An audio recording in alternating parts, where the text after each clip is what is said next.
মানে আশেপাশের যত ক্ষেত আছে সবগুলোই আপনি দেখেন কি পরিমাণ গোছা বানছে। সার দিছে, ওনার আগেই সার দিছে, যার ফলে আপনার এই অবস্থা হয়েছে। এই দেখেন, এই একটা চাইলেই আপনার ক্ষেত, এটার মধ্যে কি পরিমাণ সার দিছে। অথচ গোছা কিন্তু দিছে আপনার এই যে এটার পরে গোছা দিছে, এটার পরে এটা গোছা দিছে। সার দেওয়ার ফলে হয়তো বা 27টা দিনই আপনার গোছা এই অবস্থা হয়ে গেছে। এই যে ক্ষেত শুকিয়ে গেছে, যার ফলে ওই যে আপনার ওইখান দিয়ে মোটর দিয়ে পানি দেওয়া হইতেছে। আসসালামু আলাইকুম, আশা করি সবাই ভালো আছেন। আমরা আজকে গোছা খেতে সার দিতেছি। আপনার এই যে ওইখানে বস্তা একটা, এই বস্তা একটা, এই যে একটা, এই একটা, আর আপনার আরও একটা ওইদিকে আসছিল, ওই দেওয়া শেষ হয়েছে। আপনার আশেপাশের যত খেত আছে রোয়া খেত, ওইগুলোর মধ্যে সার দেওয়া শেষ, শুধু আমাদেরটাই সার দিতে বাকি আছিল। এটা আজকে দিতে আছি আমরা।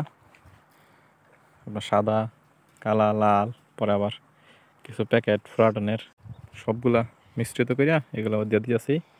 আর ক্ষেতের যে পুরকা পানিগুলো আছে ওইগুলো বন্ধ করে দিয়েছি, যাতে করে সারের পানিগুলো নামার দিকে না যায়।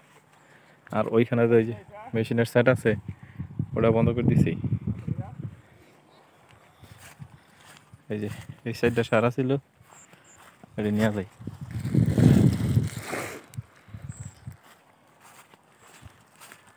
একবার সাইডটা সার, এগুলোর মধ্যে কি আমারই পরে আবার সারিস নাকি? সার যে রইল নুকা বস্তা, এই যে ওইটা বস্তা, সারের বস্তা ওইটা।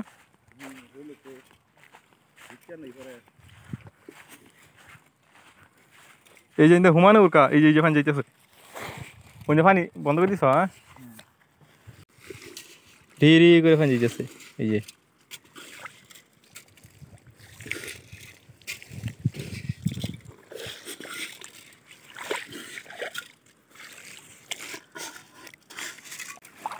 সকালে উরকা বন্ধ করে দিয়ে গেছে না, ওই সময় পানি বাইরে গেছে পরে আবারই।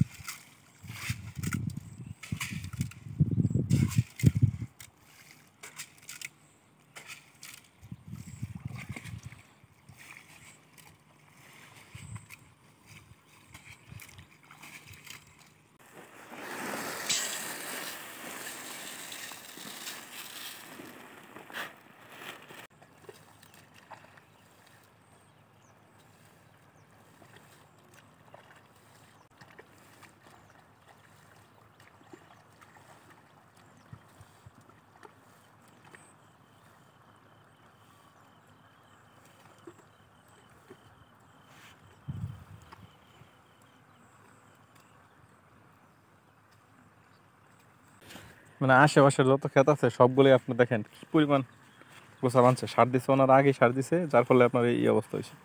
এই দেখেন, এই একটা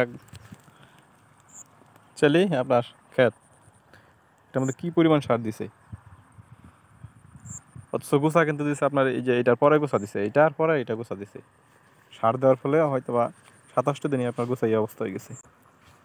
এত পরিমাণ সার দিছে, মানে আইলে দিতেছে গোছা, মানে মাথা এমন পাতা হইতেছে, কি পরিমাণ সার দিছে। আর এটা দেখেন একদম হলা হলা বই হইতেছে, 8 দিন আগে গোছা কাটছে, যার ফলে একদম বাড়ে নাই। এখন এটাতে সার দিতে দিতেছে, আশা করি যে আগামী 7 দিনেই গোছা খুব দ্রুত বৃদ্ধি পাবে এবং কালো হয়ে যাবে। এই যে এখানে সুন্দর করে উড়কাতে ভান দিতেছে,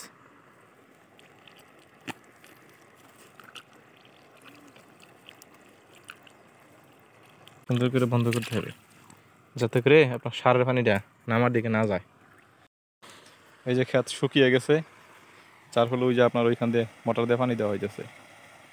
ক্ষেত শুকিয়ে দেওয়ার কারণে এই যে এগুলো পানি, এই যে এইটার মধ্যে আবার সার দেওয়া হয়েছে না, এই টালির মধ্যে এই শুধু একটা টালি একদম শুকাই গেছে, যার ফলে আপনার এখানে পানি দিয়ে যাচ্ছি, যাতে করে আপনার গোছাগালা ক্ষেত্রে যে হয়তো না, আর এগুলো এমনিতেও টানের ক্ষেত, যার ফলে পানি নামার দিকে জায়গা, এই কারণে আরও পানি দিতে হয়।